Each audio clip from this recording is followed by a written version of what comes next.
Lors du dîner de dimanche, papa a dit à 23 membres de la famille, elle ne vaut rien. Sa sœur a épousé le fils d'un sénateur. Nous ne pouvons pas l'avoir au mariage. Je suis parti discrètement. Au dîner de répétition, le père du marié a demandé, où est le docteur Emily Chen?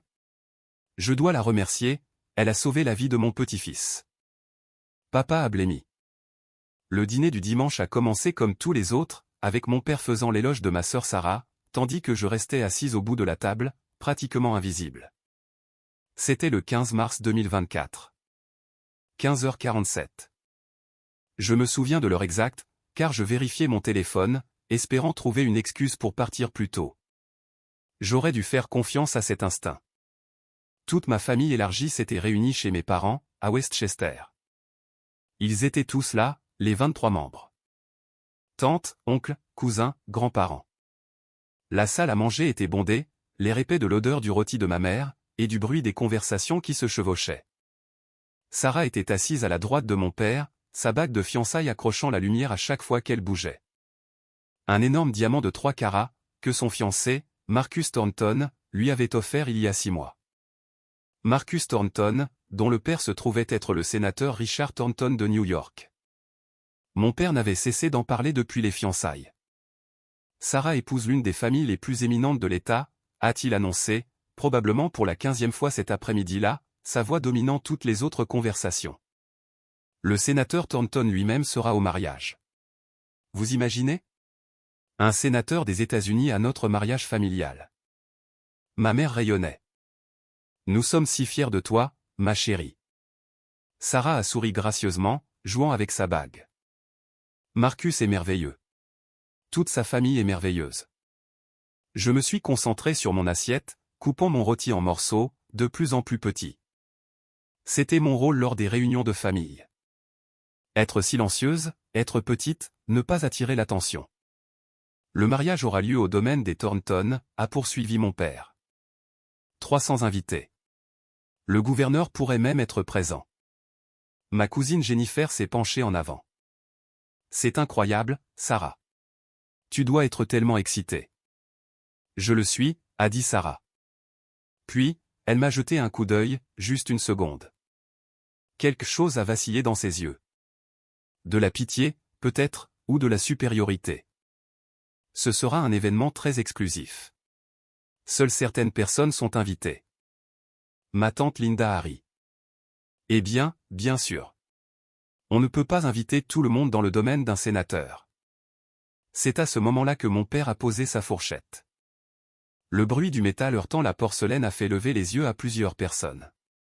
En fait, a-t-il dit, sa voix prenant ce ton sérieux que j'avais appris à redouter. Nous devons discuter de quelque chose. La pièce est devenue silencieuse. 23 pères d'yeux se sont tournés vers le bout de la table. Mon père m'a regardé directement. Emily, ce mariage est extrêmement important. Les Thornton sont. Eh bien, ils ne sont pas comme nous. Ce sont des gens sophistiqués, influents, des gens qui comptent. Mon estomac s'est noué. Je savais où cela menait. Ce que ton père essaie de dire, a interjecté ma mère, d'une voix douce mais ferme, c'est que nous devons faire bonne impression. L'avenir de Sarah en dépend. Et franchement, a dit mon père en se penchant en arrière sur sa chaise, tu ne serais pas à ta place. Les mots sont restés suspendus dans l'air. Personne n'a parlé. Personne n'a bougé. J'ai senti mon visage devenir brûlant. Je suis désolé. Tu loues toujours ce minuscule appartement dans le Queens, a dit mon père, sur un ton factuel, comme s'il discutait de la météo. Tu conduis une Honda vieille de 10 ans. Tu travailles à... Qu'est-ce que tu fais déjà? Un petit boulot à l'hôpital. Je suis médecin, ai-je dit doucement. Oui, oui, il a agité la main avec dédain, mais pas un médecin qui a réussi. Pas comme le fils du docteur Patterson, qui a son propre cabinet à Manhattan. Toi, tu travailles juste, tu t'en sors à peine. Sarah a bougé, mal à l'aise sur son siège. Papa. Non, elle a besoin d'entendre ça, l'a-t-il interrompu. Emily, ta sœur épouse la royauté américaine. Tu comprends ce que cela signifie? Le sénateur Thornton connaît le président. Il dîne avec des PDG d'entreprises du Fortune 500. Son cercle social comprend des gens que tu vois à la télévision. Et tu penses que je vous embarrasserai, ai-je dit, ma voix à peine au-dessus d'un murmure. Pas intentionnellement, a dit ma mère rapidement. Mais ma chérie, tu dois comprendre. Ces gens évalueront tout. Comment nous nous habillons, comment nous parlons, ce que nous faisons dans la vie. Ils jugeront si Sarah vient du bon genre de famille. Mon père a hoché la tête. Ta sœur a travaillé toute sa vie pour cette opportunité. Elle est allée à Wellesley. Elle travaille dans une grande agence de marketing. Elle est cultivée, sophistiquée, elle a réussi. Elle est tout ce que les Thornton attendent d'une belle fille. L'implication était claire. Je n'étais aucune de ces choses. Mon oncle Tom s'est raclé la gorge. Harold, cela semble un peu dur. C'est la réalité, Tom, a claqué mon père. C'est la seule chance de Sarah d'avoir une vie importante. Je ne laisserai personne compromettre cela. Pas même la famille. Il s'est retourné vers moi. Tu comprends, n'est-ce pas, Émilie? Ce n'est pas personnel. C'est juste pratique. J'ai regardé autour de la table. Ma mère évitait mon regard. Sarah fixait son assiette. Ma grand-mère semblait mal à l'aise, mais ne disait rien. Mes cousins, tantes, oncles, tout le monde trouvait autre chose à regarder. Personne ne m'a défendu. Pas une seule personne. Donc, je ne suis pas invité au mariage de ma propre sœur. C'est mieux ainsi, a dit mon père. Tu te sentirais de toute façon déplacé. Tous ces gens qui ont réussi, toute cette richesse et ce pouvoir. Tu serais mal à l'aise. De plus, a finalement pris la parole Sarah, d'une petite voix, la famille de Marcus est très pointilleuse sur la liste des invités. Ils veulent connaître tous ceux qui assistent. Et quand ils ont demandé à ton sujet, je ne savais pas vraiment quoi dire. Je veux dire, qu'est-ce que tu fais exactement? Quelque chose en moi s'est fissuré. Je suis chirurgienne cardiaque pédiatrique. Mon père a froncé les sourcils. Quoi? Je suis chirurgienne cardiaque pédiatrique à l'hôpital Mount Sinai, ai-je répété, plus fort cette fois. J'opère le cœur des enfants. Je sauve des vies. C'est ce que je fais. Oh, n'exagère pas, a dit ma mère en riant nerveusement. Tu es médecin, oui, mais... Je suis la chef de la chirurgie cardiaque pédiatrique, ai-je dit, ma voix stable maintenant. J'ai effectué plus de 2400 opérations réussies. Je suis publié dans le New England Journal of Medicine. Je donne des conférences à Columbia. Je gagne 847 000 $ par an. La pièce était plongée dans un silence de mort. Mon père me fixait. C'est impossible. Pourquoi mentirais-tu? Parce que tu n'as jamais mentionné tout cela, a dit Sarah, sa voix s'élevant. Tu dis toujours que tu travailles à l'hôpital quand on te demande. Tu n'as jamais dit que tu étais une sorte de grande chirurgienne importante. Vous n'avez jamais demandé, ai-je dit simplement. Vous avez demandé ce que je faisais, et je vous ai dit que je travaillais à l'hôpital, ce qui est vrai. Vous avez supposé le reste. Le visage de mon père devenait rouge. Si tu as tant de succès, pourquoi vis-tu dans un minuscule appartement? Pourquoi conduis-tu cette vieille voiture? Parce que je me fiche d'impressionner les gens, ai-je dit. Je vis dans le Queens parce que c'est proche de l'hôpital. Je conduis une vieille voiture parce qu'elle m'emmène là où je dois aller. Je dépense mon argent pour des choses qui comptent. Je fais des dons à des associations caritatives pour enfants. Je finance la recherche médicale. Je rembourse les prêts étudiants de mes élèves. Je ne te crois pas, a dit mon père platement. J'ai attrapé mon téléphone, affiché mon badge de l'hôpital, et je l'ai fait glisser sur la table. Docteur Emily Chin, chef de la chirurgie cardiaque pédiatrique. Il l'a fixé. Ma mère s'est penchée pour regarder. Sarah l'a arraché de ses mains, son visage devenant pâle. Cela ne change rien, a dit mon père, repoussant le téléphone vers moi. Même si c'est vrai, tu as passé des années à nous faire croire que tu n'étais personne. Tu nous as laissé croire que tu étais une ratée. Quel genre de personne fait ça? Le genre qui voulait voir si sa famille l'aimait pour ce qu'elle était, et non pour ce qu'elle accomplissait, ai-je dit. C'est manipulateur, a sifflé Sarah. Non, ai-je dit en me levant. Ce qui est manipulateur, c'est de désinviter ta sœur de ton mariage parce qu'elle ne correspond pas à ta nouvelle image. J'ai regardé autour de la table une dernière fois. 23 visages me fixaient en retour. Certains choqués, certains confus, certains en colère. Pas un seul n'avait l'air désolé. Profitez du mariage, ai-je dit. J'espère que c'est tout ce que vous vouliez. Je suis sorti de cette maison à 16h23. Je suis monté dans ma vieille Honda et j'ai conduit jusqu'à mon appartement dans le Queens. Je n'ai pas pleuré. Je n'ai pas crié. Je me sentais juste vide. Mon téléphone a commencé à sonner presque immédiatement. Puis ma mère, puis mon père. J'ai refusé chaque appel. À 23h47, Sarah a envoyé un texto, « Tu es dramatique. On peut en parler comme des adultes. » J'ai bloqué son numéro. Le lendemain matin, ma mère s'est présentée à mon appartement. Je ne l'ai pas laissée entrer. « Émilie, s'il te plaît » a-t-elle dit à travers la porte. Ton père ne le pensait pas comme ça a sonné. Comment le pensait-il? Silence. C'est bien ce que je pensais, ai-je dit. Elle est partie. Pendant les 3 mois suivants, ma famille a essayé diverses approches. Mon père a envoyé un email expliquant qu'il veillait aux meilleurs intérêts de Sarah. Ma mère a laissé des messages vocaux disant que je lui brisais le cœur. Sarah a envoyé un long texto expliquant comment je gâchais le moment le plus heureux de sa vie. J'ai tout effacé. Au travail, je me suis jeté dans mes cas. Il y a quelque chose de clarifiant à opérer le cœur d'un enfant de 3 ans. Cela remet les drames familiaux en perspective. Chaque opération réussie, chaque enfant qui pouvait rentrer chez lui en bonne santé, me rappelait ce qui comptait vraiment. Mes collègues savaient que quelque chose n'allait pas, mais je n'ai pas donné de détails.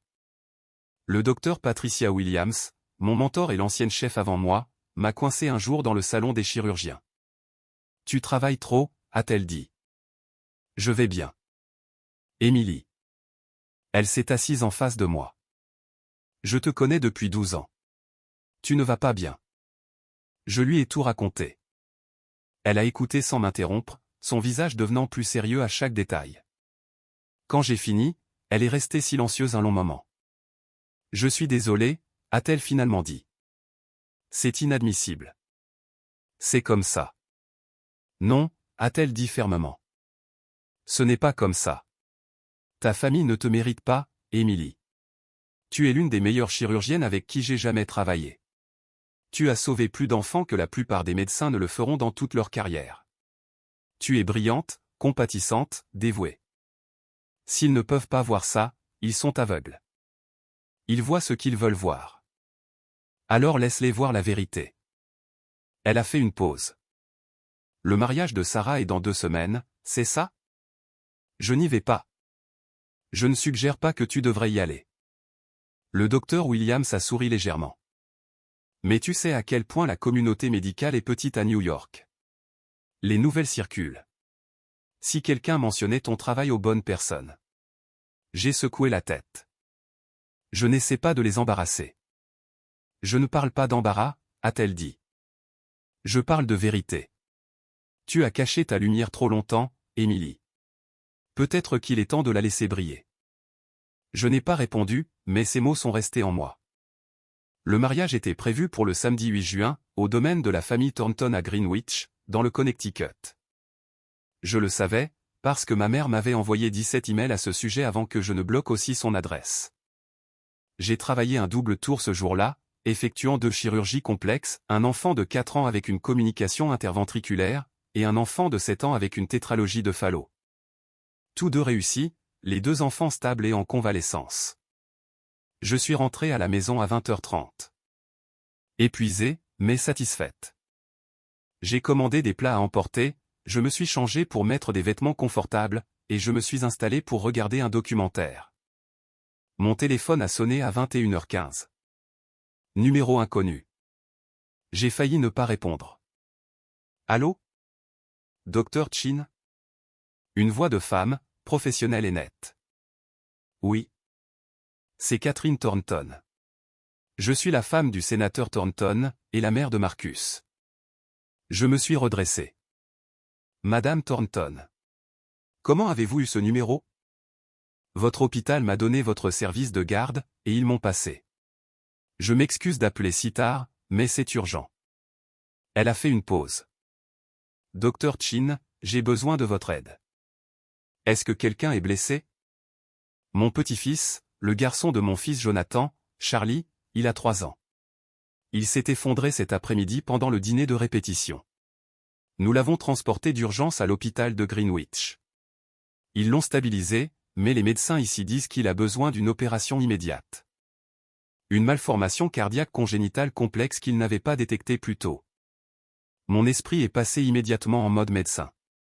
Quel est son diagnostic? Transposition des gros vaisseaux avec une communication interventriculaire. Le cardiologue ici dit que c'est compliqué par. Elle a fait une pause, lisant clairement des notes. Point une anatomie anormale des artères coronaires. Docteur Chin, ils ont dit qu'il avait besoin du meilleur chirurgien cardiaque pédiatrique de la région. Quand j'ai appelé Mount Sinai, ils ont dit, c'est elle. Où est-il maintenant? Toujours à l'hôpital de Greenwich, mais nous pouvons le faire transporter à Mount Sinai dans l'heure si vous pouvez opérer. Docteur Chin, s'il vous plaît. C'est mon petit-fils. Il a 3 ans. Les médecins ici ne pensent pas pouvoir gérer cette opération. J'ai fermé les yeux. Un enfant de 3 ans avec une TGV et une CIV, avec des complications coronariennes. C'était exactement le genre de cas dans lequel je me spécialisais. Complexe, à haut risque, nécessitant une précision extrême. Je vous retrouve à Mount Sinai, ai-je dit. Faites-le transporter immédiatement. Dites-leur d'appeler à l'avance et de demander mon équipe. Je serai là dans 45 minutes. Merci, a-t-elle soufflé. Merci beaucoup, Dr Chin. J'ai raccroché et j'ai immédiatement appelé mon équipe chirurgicale. Puis j'ai enfilé des vêtements, attrapé mes clés, et j'ai foncé à l'hôpital. Charlie Thornton est arrivé à Mount Sinai à 22h38. J'étais déjà en tenue de bloc, examinant ses scanners. L'anatomie coronaire était pire que ce que je pensais. Les 2 artères provenaient du mauvais sinus, ce qui allait rendre l'opération de switch artériel beaucoup plus compliquée, mais c'était faisable. Difficile, mais faisable. Catherine Thornton m'a rencontré à l'extérieur de la zone de préparation chirurgicale. C'était une femme élégante dans la soixantaine, portant ce qui était clairement une robe coûteuse du dîner de répétition. Son maquillage avait coulé à cause des pleurs. Docteur Chin, je ne peux pas assez vous remercier. Elle s'est arrêtée au milieu de sa phrase, me fixant. Je suis désolé. Vous me semblez familière. Nous sommes-nous déjà rencontrés? Je ne pense pas, ai-je dit. Elle a secoué la tête. J'aurais juré. Peu importe. S'il vous plaît, parlez-moi de mon petit-fils. J'ai expliqué l'opération, les risques, la récupération prévue. Elle a écouté attentivement, posant des questions intelligentes. C'était une femme habituée à prendre des décisions importantes. Combien de temps cela prendra-t-il, a-t-elle demandé. 4 à 6 heures. C'est un travail délicat. Mais vous pouvez le faire. Ce n'était pas une question, mais j'ai quand même répondu. J'ai fait cette opération 127 fois. Je n'ai pas encore perdu de patient. Elle a serré ma main. Alors, je vous fais entièrement confiance. L'opération a commencé à 23h42. Mon équipe était phénoménale. Le docteur Angie Patel à l'anesthésie, le docteur Amanda Foster en assistance, l'infirmière Margaret O'Brien gérant le bloc opératoire comme une machine bien huilée. L'opération de switch artériel s'est déroulée sans accroc, malgré l'anatomie coronaire inhabituelle. J'ai soigneusement détaché les grosses artères, je les ai inversées, et je les ai reconnectées à leurs ventricules appropriés. Puis, j'ai réparé la CIV, et réimplanté les artères coronaires dans leur position correcte. Chaque point devait être parfait. Une erreur, et cet enfant pouvait mourir sur ma table. À 4h17, j'ai placé la dernière suture. Fermeture, ai-je annoncé. À 5h30, Charlie était stable et était transféré en soins intensifs cardiaques pédiatriques. J'ai trouvé Catherine Thornton dans la salle d'attente, avec le sénateur Thornton lui-même, et leur fils Jonathan, le père de Charlie. Tous les 3 avaient l'air épuisés et terrifiés. Il va bien aller, ai-je dit immédiatement. Catherine a éclaté en sanglots. Jonathan a saisi l'épaule de son père, ses propres yeux se remplissant de larmes. Le sénateur Thornton, un homme que j'avais vu à la télévision d'innombrables fois, toujours posé et commandant, avait l'air de pouvoir s'effondrer de soulagement. L'opération a été un succès, ai-je continué. Son cœur fonctionne normalement. Sauf complication, il devrait se rétablir complètement. Peut-on le voir, a demandé Catherine. Il est encore inconscient, mais vous pouvez rester avec lui aux soins intensifs. Une infirmière va vous y emmener. Dr Chin, a dit le sénateur Thornton, sa voix rauque d'émotion. Vous avez sauvé la vie de mon petit-fils. Je ne sais pas comment vous remercier. Pas besoin de remerciements, sénateur. C'est mon travail. Non, a-t-il dit fermement. C'était plus qu'un travail. Vous avez laissé tout ce que vous faisiez un samedi soir, vous êtes venu pendant votre jour de congé, et vous avez passé 6 heures à sauver un enfant que vous n'aviez jamais rencontré. Ce n'est pas juste un travail. C'est une vocation. J'ai souri légèrement. J'aime ce que je fais. Catherine a pris mes mains. Vous devez venir au mariage aujourd'hui. S'il vous plaît. J'insiste. Je me suis figé. Le mariage. Mon fils Marcus se marie cet après-midi dans notre domaine, a-t-elle dit. C'est la moindre des choses que nous puissions faire après ce que vous avez fait pour nous. S'il vous plaît, dites que vous viendrez. Je serais honoré de vous avoir là-bas. Je ne pense vraiment pas, s'il vous plaît, a ajouté le sénateur Thornton. Cela signifierait beaucoup pour nous. J'ai pensé à dire non. J'ai pensé à rentrer chez moi, dormir un peu, oublier que tout cela était arrivé. Mais quelque chose en moi, quelque chose fatigué de se cacher, fatigué d'être invisible, fatigué d'être traité de vaurienne, a dit oui. À quelle heure, ai-je demandé. La cérémonie est à 16 heures, mais il y a un brunch de répétition à midi que nous avons dû reporter à cause de Charlie. Nous le faisons ce matin à la place. Un brunch à 10 heures. Vous êtes la bienvenue aux deux, bien sûr. J'essaierai d'être là, ai-je dit. Je suis rentré chez moi, j'ai pris une douche, et j'ai enfilé la seule belle robe que je possédais. Une simple robe fourreau bleu marine, que j'avais achetée pour des conférences médicales. Pas sophistiquée, mais appropriée. Je me suis maquillé soigneusement, j'ai tiré mes cheveux en un chignon soigné, et j'ai conduit jusqu'à Greenwich.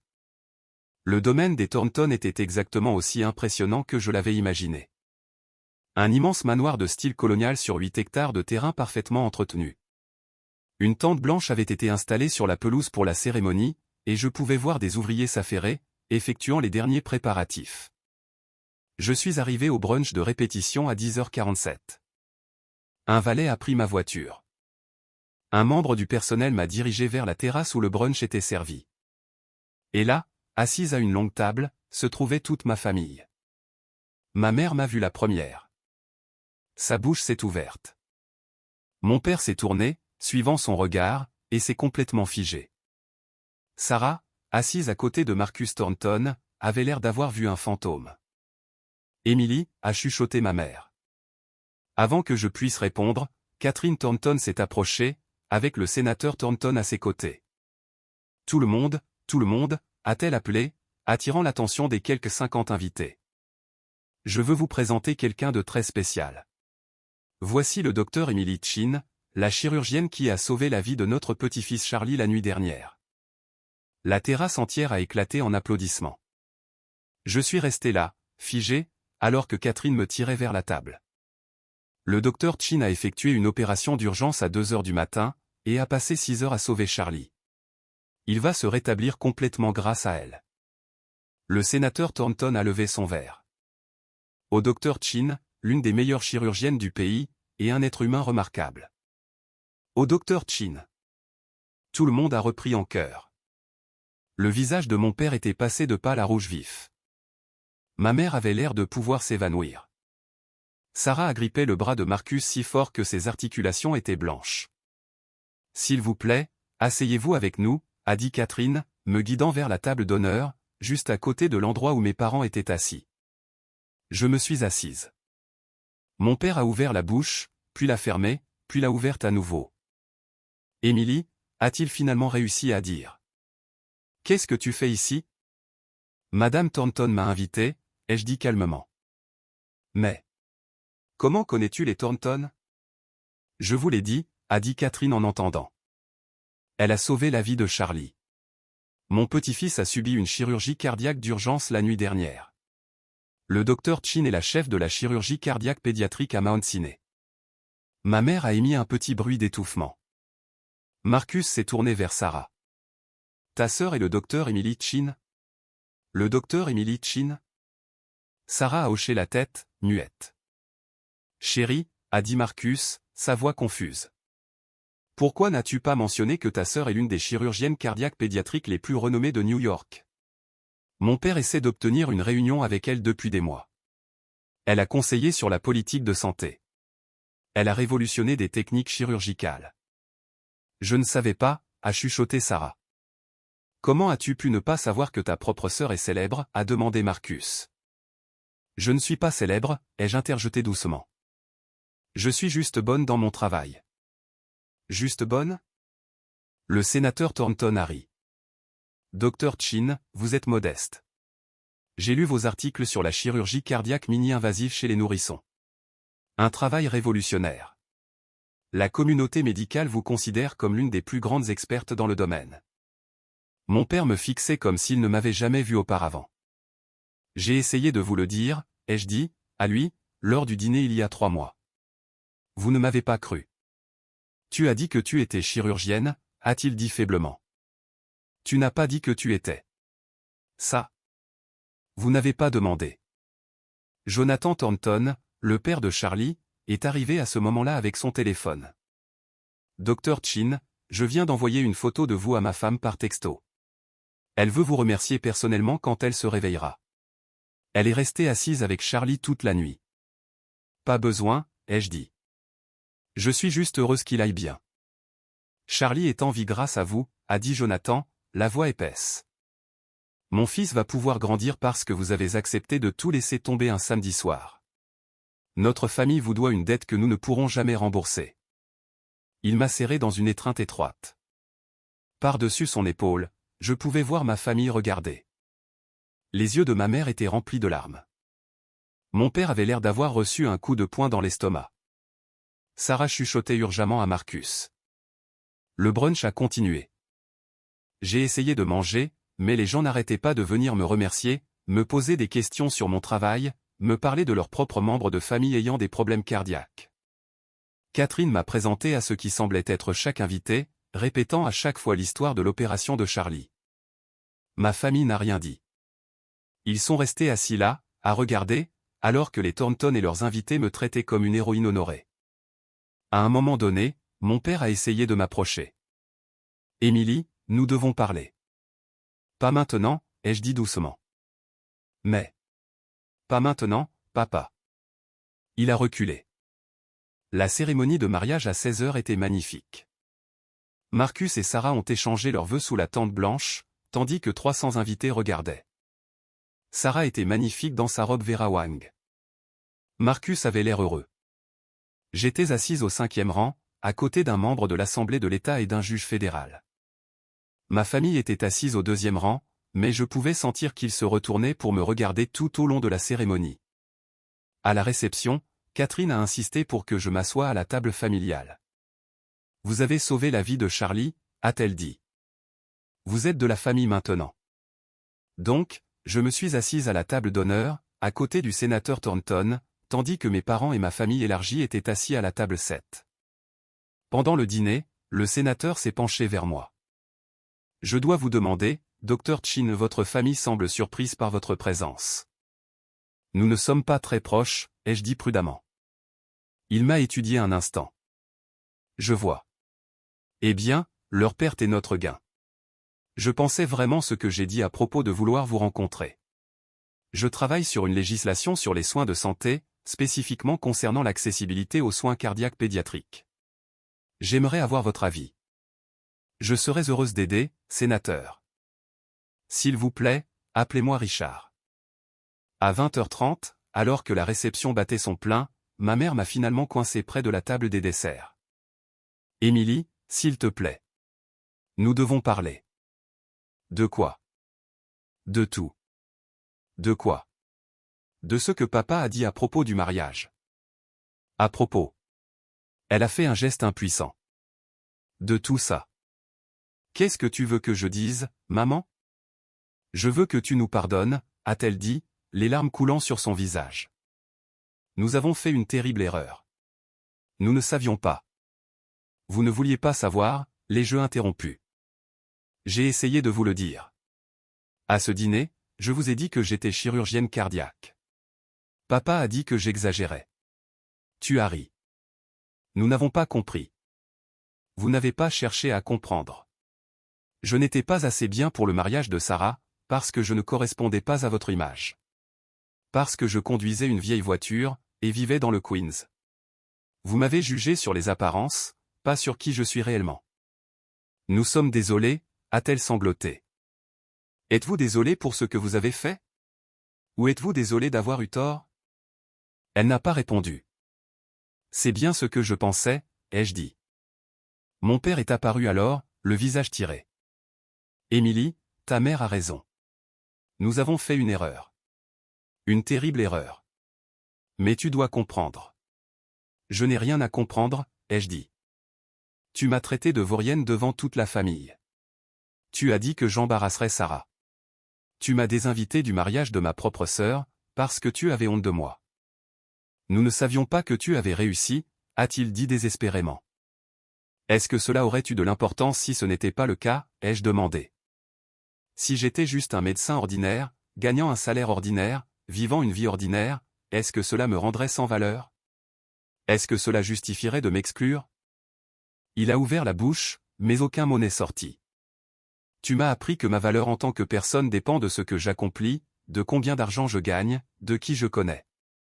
Tu m'as appris que l'amour est conditionnel, que la famille est conditionnelle. J'ai fait une pause.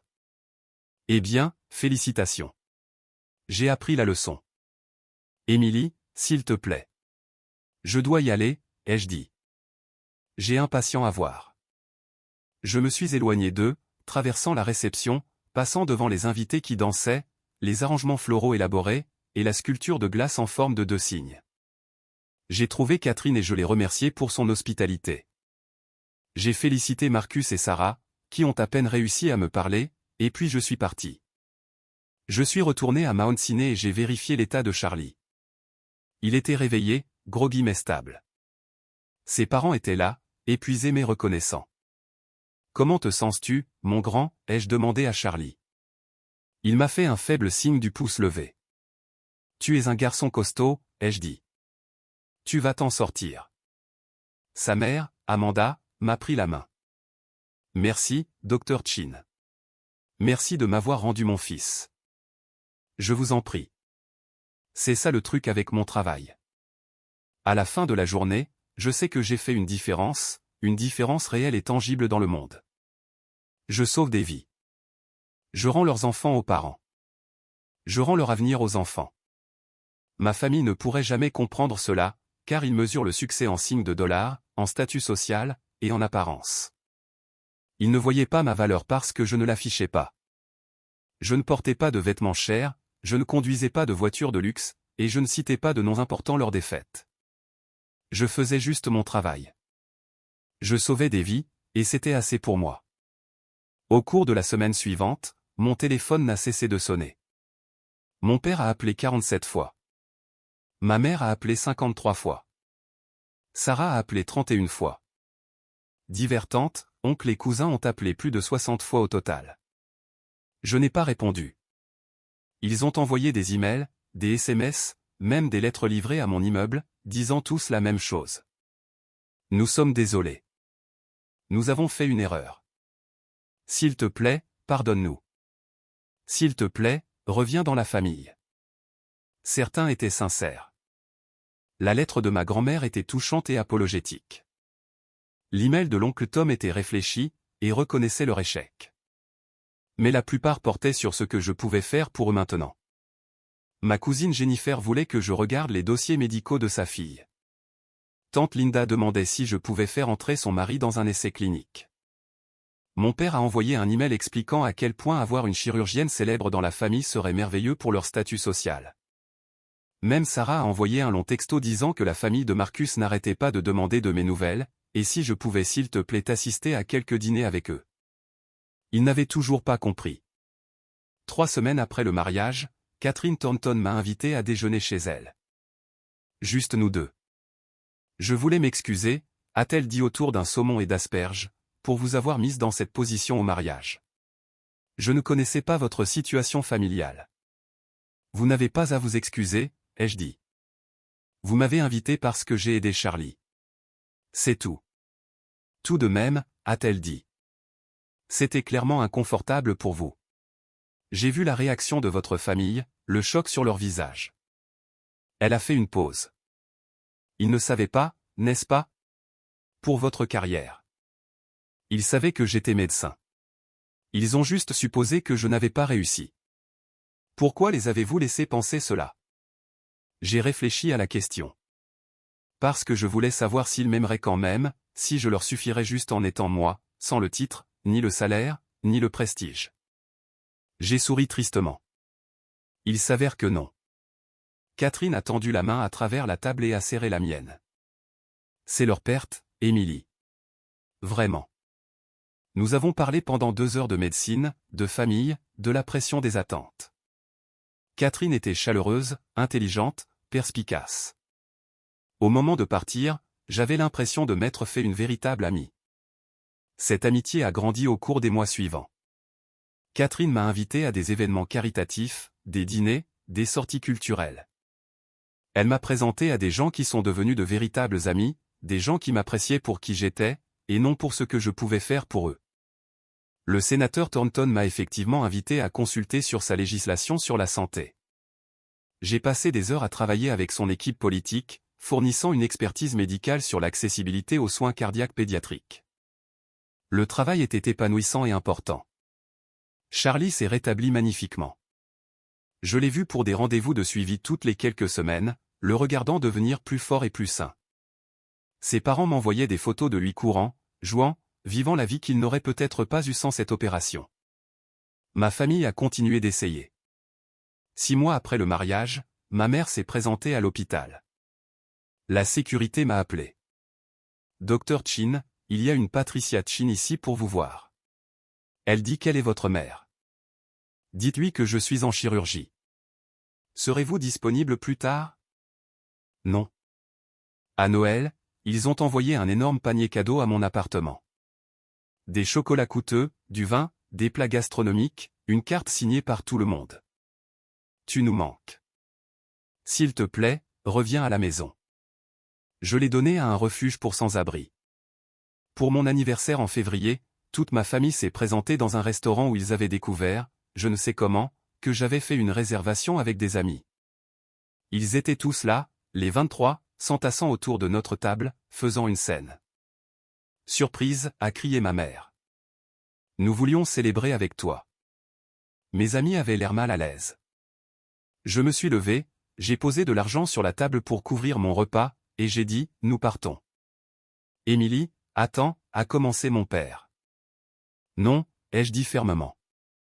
Je suis ici avec ma vraie famille. S'il vous plaît, partez. Nous sommes ta vraie famille, a protesté Sarah. Je l'ai regardée, vraiment regardée. Elle avait perdu du poids. Ses yeux avaient des cernes. Elle avait l'air stressée et malheureuse, malgré sa vie de conte de fées avec Marcus. Vous êtes des gens avec qui je suis lié par le sang, ai-je dit. Mais vous n'êtes pas ma famille. La famille ne traite pas l'autre de vaurien. La famille n'exclut pas l'autre par honte. La famille ne mesure pas la valeur de l'autre à son compte en banque ou à son titre professionnel. Nous avions tort, a dit mon père. Nous le savons maintenant. Nous sommes désolés. Vous êtes désolé d'avoir eu tort, ai-je corrigé. Vous n'êtes pas désolé de la façon dont vous m'avez traité. Vous êtes désolé que je me sois révélé être quelqu'un d'important, quelqu'un qui aurait pu aider votre statut social. Si j'avais été juste un médecin ordinaire, vous penseriez encore que vous étiez justifié. Le restaurant était devenu silencieux. Tout le monde regardait. S'il te plaît, a supplié ma mère. Nous sommes une famille. Nous pouvons arranger ça. Non, ai-je dit, nous ne pouvons pas. Parce qu'arranger ça nécessiterait que vous changiez fondamentalement votre façon de voir les gens, votre façon de mesurer la valeur, votre façon de définir le succès.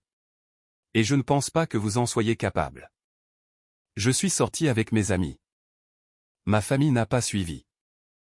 1 an après le mariage, j'ai reçu une lettre de Sarah. C'était différent des autres. Pas de supplication, pas d'excuses, pas de demande de pardon, juste de l'honnêteté. Elle a écrit sur la façon dont elle avait construit sa vie entière, cherchant l'approbation de nos parents. Comment elle avait choisi sa carrière, ses amis, et son mari, en se basant uniquement sur ce qui pourrait les impressionner. Comment elle avait été si concentrée sur l'apparence de la réussite, qu'elle ne s'était jamais arrêtée pour considérer ce qui la rendait réellement heureuse. Elle a écrit que me voir à son mariage avait brisé sa vision du monde. Comment j'avais atteint un véritable succès, le genre qui comptait, le genre qui sauvait des vies, alors qu'elle poursuivait des ombres d'approbation. Elle a écrit qu'elle était en thérapie, qu'elle commençait à comprendre à quel point notre dynamique familiale était toxique, qu'elle essayait de construire une vraie relation avec Marcus, une relation basée sur l'amour plutôt que sur le statut. Elle a écrit qu'elle n'attendait pas le pardon, qu'elle ne le méritait pas, mais qu'elle voulait que je sache qu'elle était vraiment, sincèrement désolée pour qui elle avait été, et ce qu'elle avait fait. J'ai lu la lettre 3 fois. Puis j'ai répondu. Pas de pardon, pas encore. Mais une reconnaissance. Une ouverture. Une possibilité. Nous avons commencé à échanger des emails, courts au début, sur des livres, sur la météo, sur rien d'important. Progressivement, nous avons commencé à partager plus. Elle parlait de ses luttes avec les attentes de nos parents. Je parlais de mon travail, de ma vie, de ma famille de cœur. C'était lent, craintif, comme apprendre à marcher sur la glace. Mais c'était quelque chose. Mes parents, en revanche, je les ai tenus à distance. Ils envoyaient des cartes pendant les vacances. Je ne répondais pas. Ils se présentaient à des conférences médicales où je prenais la parole. Je demandais à la sécurité de les escorter dehors. Ils essayaient de me joindre par l'intermédiaire de collègues, d'amis, de quiconque pouvait avoir un lien. Je suis resté ferme. 2 ans après ce dîner du dimanche, j'ai reçu le prix d'accomplissement de toute une vie de l'Association américaine de chirurgie cardiaque pédiatrique. À 37 ans, j'étais la plus jeune récipiendaire de l'histoire de l'organisation. La cérémonie a eu lieu au Waldorf Astoria à New York. Plus de 800 participants. Des chirurgiens, des chercheurs, des administrateurs de la santé du monde entier. Catherine et Richard Thornton y ont assisté. Charlie, maintenant âgé de 5 ans et en pleine forme, m'a remis le prix. Amanda et Jonathan se tenaient à proximité, rayonnants. Mon discours d'acceptation a été court. J'ai remercié mes mentors, mon équipe, mes patients et leurs familles. J'ai parlé du privilège de se voir confier la vie d'enfant, de la responsabilité que nous portons en tant que médecins, de l'importance des soins compatissants. Je n'ai pas mentionné ma famille. Je n'en avais pas besoin, mais ils étaient là, au dernier rang, tous à regarder. Après la cérémonie, alors que je recevais les félicitations et prenais des photos, mon père s'est approché. « Émilie » a-t-il dit doucement. C'était un beau discours. Merci. Je suis fier de toi. Je l'ai regardé. Vraiment regardé. Il avait vieilli en 2 ans. Plus de cheveux gris, des rides plus profondes autour des yeux. Il avait l'air plus petit, d'une certaine manière, moins imposant. « Es-tu fier de ce que j'ai accompli ?» ai-je demandé. « Ou es-tu fier de qui je suis ?» Il a hésité, et dans cette hésitation, j'ai eu ma réponse. « C'est bien ce que je pensais », ai-je dit. « Émilie, s'il te plaît. »« J'essaie. »« Je sais que tu essaies », ai-je dit. Et je le pensais. Mais essayer n'est pas la même chose que comprendre. Tu es fier du docteur Emily Chin, la lauréate, la célèbre chirurgienne, la personne qui connaît des sénateurs. Tu n'es pas fier d'Emily, ta fille, qui est toujours digne d'amour quelles que soient ses réalisations. Je t'aime, a-t-il dit, la voix brisée. Peut-être, ai-je dit. À ta façon. Mais ce n'est pas assez. Plus maintenant. Je me suis éloigné. Sarah m'a rattrapé à l'ascenseur. Nous correspondions régulièrement par email à ce moment-là, nous rencontrant occasionnellement pour un café. Notre relation était encore fragile, en reconstruction, mais elle était réelle. Félicitations, a-t-elle dit en me serrant dans ses bras. Tu le mérites. Merci. J'ai dit à Marcus que je ne viendrais que si je pouvais m'asseoir loin de maman et papa, a-t-elle dit. J'avais besoin d'être ici pour toi, pas pour eux. Cela signifiait plus pour moi que le prix. Je suis contente que tu sois venu, ai-je dit. Nous avons pris l'ascenseur ensemble, parlant de son nouveau travail. Elle avait quitté l'agence de marketing et commencé à travailler pour une organisation à but non lucratif. Le salaire était moindre, mais elle semblait plus heureuse. Dehors, Catherine et Richard attendaient avec Charlie. Dr Chin, a crié Charlie en courant vers moi. Il était en bonne santé, énergique, un enfant de 5 ans normal avec un avenir brillant. Et, mon grand, ai-je dit en le soulevant. Tu as aimé la fête? Le gâteau était bon, a-t-il dit sérieusement. Puis-je en avoir un autre morceau? Tout le monde a ri. Cette nuit-là, je suis rentré chez moi, dans mon appartement du Queens, le même appartement où je vivais depuis des années. J'avais pensé à déménager, à prendre quelque chose de plus grand, de plus chic. Mais je m'y plaisais. C'était proche de l'hôpital. C'était chez moi. Je me suis changé pour mettre des vêtements confortables, j'ai fait du thé, et je me suis assise près de la fenêtre, regardant la ville. Mon téléphone a vibré. Un texto du docteur Williams. Félicitations, Dr Chin. Bien mérité. On se voit lundi pour ce cas d'hypoplasie du cœur gauche. Syndrome du cœur gauche hypoplasique. Une chirurgie complexe en 3 étapes, réalisée sur plusieurs années. La famille m'avait spécifiquement demandé. J'ai répondu. Je ne manquerai ça pour rien au monde. C'est ça le truc avec ma vie maintenant. Elle est pleine. Pas de gens qui prétendent m'aimer à cause de ce que j'ai accompli, mais de gens qui m'apprécient pour qui je suis. Mes collègues qui respectent mes compétences, mais savent aussi que je pleure devant les films tristes. Mes amis qui m'appellent à 2 heures du matin quand ils ont besoin de parler à quelqu'un. Les familles de mes patients qui me confient leurs trésors les plus précieux. Sarah, devenant lentement une vraie sœur plutôt qu'une concurrente. Catherine, qui est devenue la figure maternelle dont j'avais toujours eu besoin. Charlie, qui me rappelait pourquoi je fais ce que je fais. C'est ma famille maintenant. La famille que j'ai choisie. La famille qui m'a choisi en retour. Quant à mes parents, ils essaient toujours. Carte d'anniversaire, invitation à dîner, demande de discuter. Je ne les déteste pas. Je ne leur en veux même plus. J'ai simplement accepté qu'ils sont qui ils sont, et je suis qui je suis. Et parfois, ces deux choses ne s'alignent pas. Peut-être qu'un jour nous reconstruirons quelque chose. Peut-être que non. Mais je vais bien dans les 2 cas, car j'ai enfin appris la leçon qu'ils ont essayé de m'enseigner, juste pas de la manière qu'ils entendaient. Ma valeur ne dépend pas de leur approbation. Elle n'en a jamais dépendu. Je suis le docteur Emily Chin. Je sauve la vie des enfants. Je fais progresser la science médicale. Je fais une différence dans le monde. Et c'est assez. C'est plus qu'assez.